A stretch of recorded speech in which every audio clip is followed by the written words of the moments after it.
Alright, it's May 31st. I'm gonna try to actually upload this video if I have time. The farm has been chaotic. Just having to redo everything a few times, it seems like. But we'll start at the front here. Harvested all the garlic. And it's out drying. We got a really good harvest. These are some spring peas coming up into the trellis. These are sugar snap peas. They'll be ready for market. I was going to take some to market tomorrow, but they're just not quite good size. So maybe the next Wednesday market and then Friday in Mount Airy. Got this tobacco through my ag extension agent. I'm trying to get the bugs to eat this stuff up instead of my broccoli and stuff, but it doesn't seem to work too great.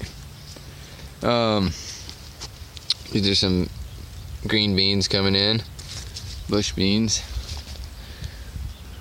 More spring peas on this trellis. More beans. Doing beans all in the front because we learned that the front rows have almost no nitrogen. It makes stuff really hard to grow. Everything else is there, just no nitrogen. This is our row of beets, red beets, and lettuce. About done. I got some head lettuce I'm gonna pull out, and one more cut of a few things, and then we'll start this row again. These are our carrot rows. We got a purple one, a white one, and this is a bolero, just an orange carrot. Did pretty good. These two rows are bolero carrots that haven't popped yet. This is some broccoli. These might actually start to flower. We've just had a beetle that I just can't tame, can't get rid of. This is a row of Salanova. This will be my next Salanova. This heat has kind of made everybody stand up a little bit. Need to harvest this stuff soon. Another row of carrots here. This one's about a week ahead. Really hard to see, but it's actually started to germinate. This is the row I'm picking from for my greens tomorrow. Here's some herbs. We have dill in this row. And then up here we have some Thai basil and some purple basil. Cool. These two rows are going to be lettuce. These back rows kind of stay in the shade. They only get about 6 hours of sun a day, so in the summer that'll help grow lettuce, keep it from bolting as quick. The edible flowers are about done. We planted some nasturtiums, but they just really didn't go. But again, I think I'm just lacking nitrogen. The chickens could only do so much, so we're gonna start adding some meals, so like alfalfa meal, bone meal, stuff like that. And then on this side we got more of the tobacco, Swiss chard mix, some baby chard, and some just a bunch of random stuff kind of in this back row. Collard greens. As you can see, we've been harvesting out of all this stuff. These Salanova bib. More collards. This is like oak leaf Salanova. This stuff is great. It lasts for a while in the fridge. Like, you know, once we sell it, it has another week or two of shelf life, which is rare. This is some broccoli coming in.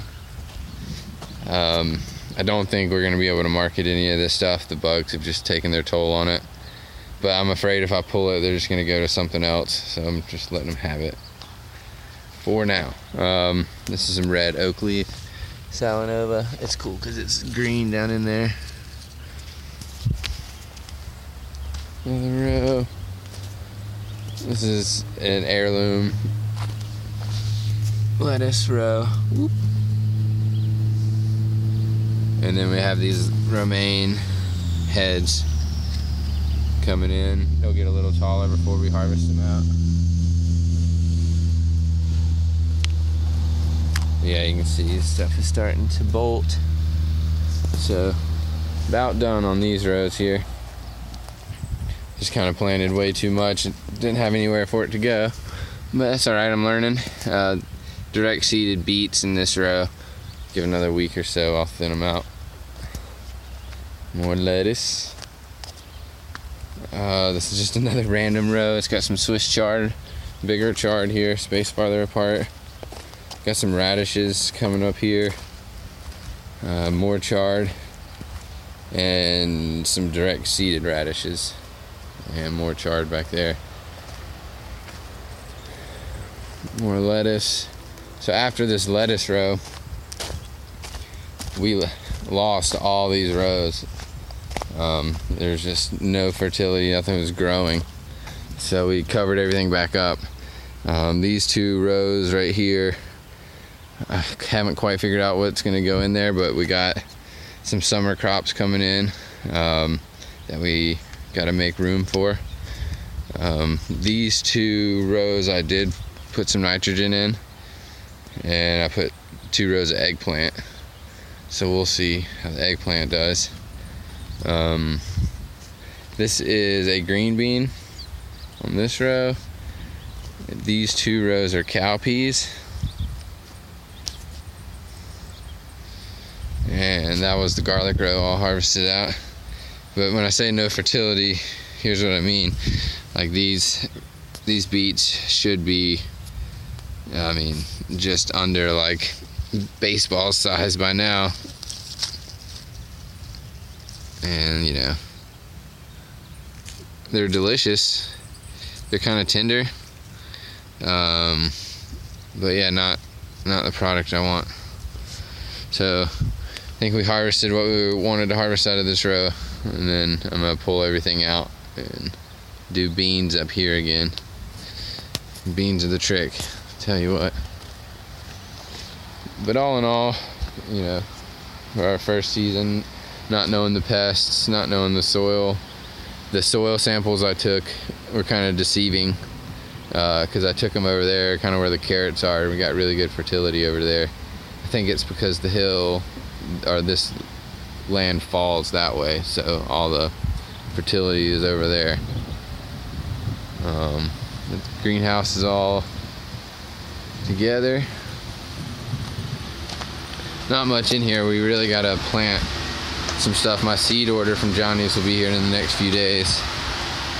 Got some more tobacco, just some random basil, some beets that are gonna go out. Only real thing here is parsley. Gonna put that out in a couple hours here. And then this is our next Salanova starts, and this is a Johnny's lettuce mix. That'll be our next lettuces coming along, and it's kind of a mess, but I'll update you on the post-harvest facility while we're here. We had a market this morning, so we kind of were in a rush, but everything works well. We got our drying station, our spinner, the bubbler works amazing. This leaf blower is loud, but it's got 2 speeds, and the second speed will really make some bubbles. And this table is perfect. Let's see. The walk-in cooler, I don't have the light on, so it's gonna be kind of awkward. But let's see. Spooky. Alright. So, I have that piece of foam because it gets hot up there, just to kind of push the air down out of the ceiling. But I got 3 inches of foam on the ceiling, and 1 inch of foam with an 1.5 inch air gap behind it with this, I forgot what they call that, mylar on top. And it seems to do good. Right now we got 48 degrees in here. And a few more shelves and whatnot, and we'll be there. Alright. Well, sorry for the delay, but there's an update. We'll keep you posted.